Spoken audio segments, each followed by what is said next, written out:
¿Qué tal? Buen día. El día de hoy estamos con Javier Barrachile, CEO de FaceBee, que nos va a platicar un poquito sobre cómo está mirando su perspectiva en términos de negocio y cómo están cambiando las formas de hacer esta validación desde el punto de vista de los usuarios. Eh, Creo que existe un cambio en el paradigma de la identidad biométrica. Estamos mirando que pues todo se está volcando como hacia una protección 360 de los usuarios y en un entorno donde el fraude se está volviendo cada vez más sofisticado.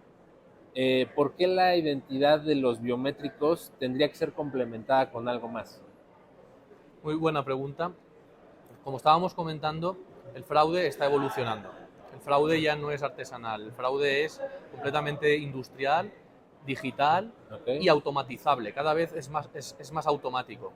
De hecho, hace poco salió a la luz un reporte del World Economic Forum en el cual indicaron que al menos 17 grandes organizaciones habían sufrido robo de datos.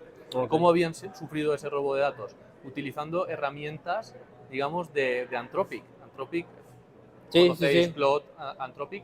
De hecho, habían bloqueado ahora un modelo para no salir al mercado, digamos, porque tiene una potencialidad enorme a la hora de buscar esos fallos y de explotarlos, ¿no? Claro. Entonces, sabemos que estamos en un entorno muy cambiante, muy dinámico, muy digital, muy industrializado. No podemos seguir basando la seguridad de un sistema únicamente en validaciones rígidas o en validaciones perimetrales, que era lo que teníamos hasta hace unos años. Por ejemplo, antes teníamos usuario y contraseña, y a partir de Sí, ahí podíamos entrar y hacer lo que quisiésemos. Después pasamos a la validación biométrica, que es como un usuario y contraseña, pero más seguro. Pero si únicamente nos miden quiénes somos a la entrada, es como en este edificio, ¿no?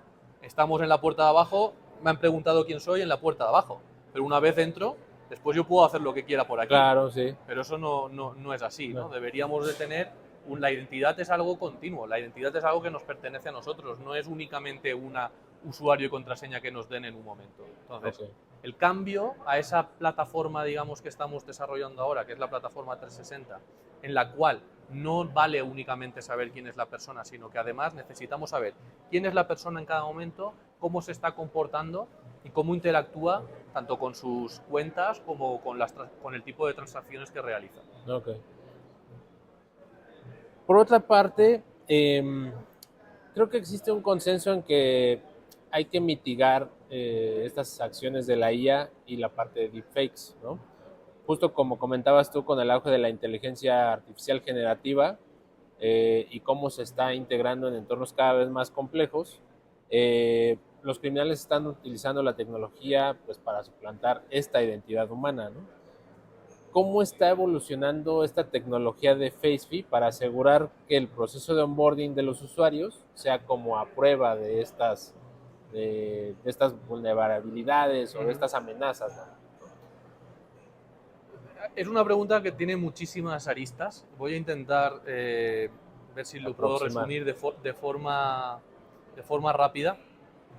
Por un lado, si nos remitimos a palabras de la directora del Biometric Institute, ya en Ok, 2025 dijo que la capacidad humana para discernir entre deepfakes y personas reales ya estaba bastante por debajo ok, de lo que debería ser. Y la realidad es esa, o sea, una máquina, ni siquiera un humano, ni siquiera una máquina es capaz hoy en día de saber con una precisión alta, la esperable en un entorno financiero, por ejemplo, que estamos hablando de cotas del 99,9%, no existe esa precisión. Por tanto, delegar la seguridad de un sistema únicamente en saber si algo es un deepfake o no es un error, no es claro. seguro. ¿Cómo podemos estar seguros de que lo que sucede es genuino o no?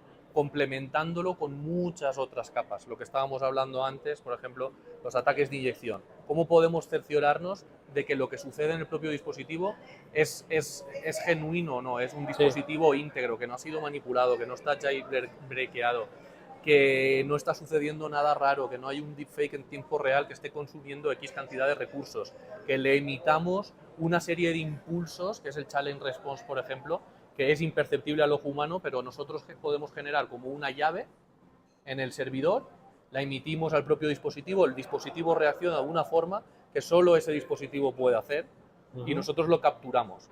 Si hay un vídeo pregrabado con un deepfake, por ejemplo, esa respuesta ya no sería la esperada. Ok. Entonces, se trata de ir añadiendo muchas capas de seguridad, pero no solamente las capas, sino en la interconectividad de esas capas, la contextualidad es la que te da al final un diagnóstico Muchos de si lo que criterios. está sucediendo es genuino o no. Aún así, riesgo cero no existe y cada día surgen nuevas amenazas, nuevos ataques, nuevos sistemas de emulación, nuevos sistemas de virtualización que precisamente están diseñados para romper todas las herramientas existentes. Por tanto, aquí se trata de no detenernos, se trata de ir iterando muy rápidamente, se trata de ser proactivos y no esperar a que el fraude suceda, porque nosotros sí que sabemos cuáles son los vectores o los posibles puntos críticos vulnerables de una tecnología.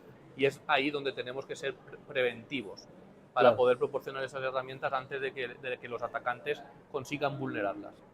Y ya por último, ¿qué perspectiva o qué cambios le ves al mercado en términos generales? No lo regionalicemos en algún lugar, sino de forma general Sí. a 5 años. A mí personalmente no me gusta lanzar pronósticos porque creo que soy bastante malo a la hora de acertar qué es lo que sucederá, pero sí que puedo decir ciertas cosas. La IA agéntica está todavía en una fase de crecimiento brutal. México es un país valiente que está invirtiendo en tecnologías biométricas y prueba de ello es el INE. Por tanto, por un lado, bien, pero por otro lado puede tener riesgos y tenemos que trabajar con tecnologías completamente actualizadas. Te iba a comentar algo. ¿Cuál es lo que me habías ¿Cómo comentado? lo ves a 5 años el mercado? ¿Verdad? Sí, a 5 años es muy difícil verlo porque pueden cambiar muchas cosas, pero sí que es cierto que aunque pensemos que podemos desarrollar tecnologías que sean completamente robustas, el atacante siempre va a tener ese incentivo de conseguir un pastel que es muy jugoso y siempre va a Claro. ser muy creativo a la hora de buscar esta serie de vulnerabilidades. Por tanto, se requiere que las empresas que estén haciendo frente a este fraude sigan evolucionando la tecnología, sigan estando a la vanguardia y que las empresas sigan invirtiendo en este tipo de ciberdefensa, pero Sí, con criterio. No invertir por invertir en piezas que estén descontextualizadas, sino invertir con un criterio que nos permita realmente ser efectivos a la hora de minimizar ese fraude. de acuerdo. Te agradecemos mucho tu participación y un Muchas placer gracias. estar contigo. Un placer.